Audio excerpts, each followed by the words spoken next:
Greenpeace is a watchdog, which means that our role, as we see it, is to point to environmental crimes or environmental problems, as well as problems of environmental justice not being delivered. So we are normally on the other side of the line, so to speak. We are pointing to problems and we're calling out the names of either organizations or corporations or the government where they have failed to do what they should be doing. So very often we find ourselves in confrontation with the state or sometimes very powerful corporations. And so it's not surprising, even in the last 14 years that we've been in India, we've very often raised the hackles of both corporations as well as government. But it's not that we don't work with them when they are willing to change, when they're agreeing that there is a problem and when they're looking for solutions. We're very happy to work with the government. So on the e-waste rules, in fact, we actually work very closely with the government to try and formulate new e-waste rules. We also don't believe that any change is going to come from any one organization or one person. It is a movement. So we are speaking on behalf of many, many people, many thousands, millions of people. And our role is to catalyze change. And we are willing to engage with everyone to do that, including the government and including corporations.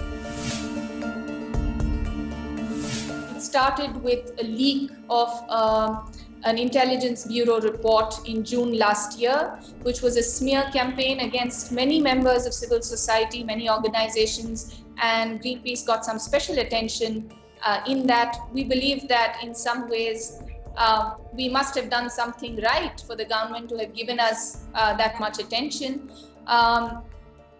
Post that, we have had colleagues offloaded from a flight. Priya Pillai in January was traveling to London to meet with British parliamentarians to brief them about what a London registered company was doing in India and how they were breaking laws. But she was taken off a flight and the words offload was stamped on her passport.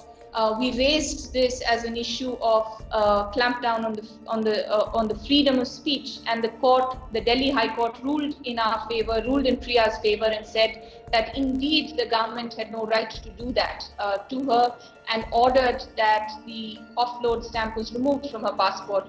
Other Greenpeace colleagues from other countries have not been allowed, despite having valid visas, to enter the country. Our bank accounts were frozen. We had, in fact, people have worked without salaries. People have offered to continue to work without salaries, but again, the court came to our aid and ordered relief. So we now have access to our Indian donations.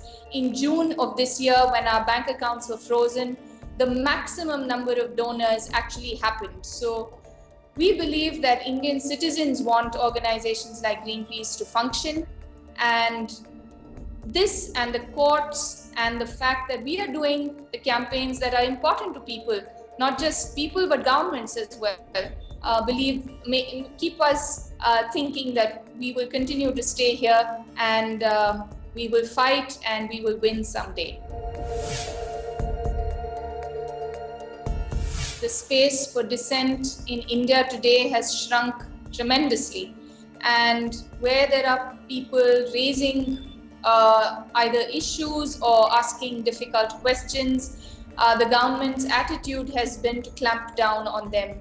And this has the action they have taken on Greenpeace as well as a number of other NGOs has certainly sent a chilling effect on other civil society. Because the idea that you can shut an organization down for running a campaign, and the truth is that is the reason they're trying to clamp down on us. It is not some financial discrepancy, because we will fight that in court and we know we will win because we are right. We have not misrepresented facts. We have represented our finances correctly, We are in the right when it comes to all the legal compliances that are required under the FCRA. And we believe that indeed it is important that NGOs are transparent and follow the rules of the land. So that is not where the problem is. The problem is because we are raising questions on issues of environmental damage that this government is closing its eyes to. The mining in central India at the cost of our forests, the lack of implementation of the forest rights, the fact that we have taken on big corporations like SR and won.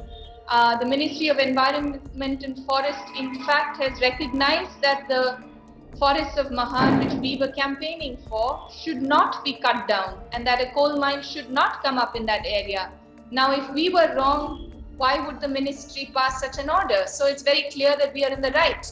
But the government wants to shut down voices of dissent, and this is not something that Greenpeace will allow. We will continue to campaign to exist in this country because we believe that it is only a diversity in debates that allow a debate to happen and that then allow solutions to actually come out of that debate.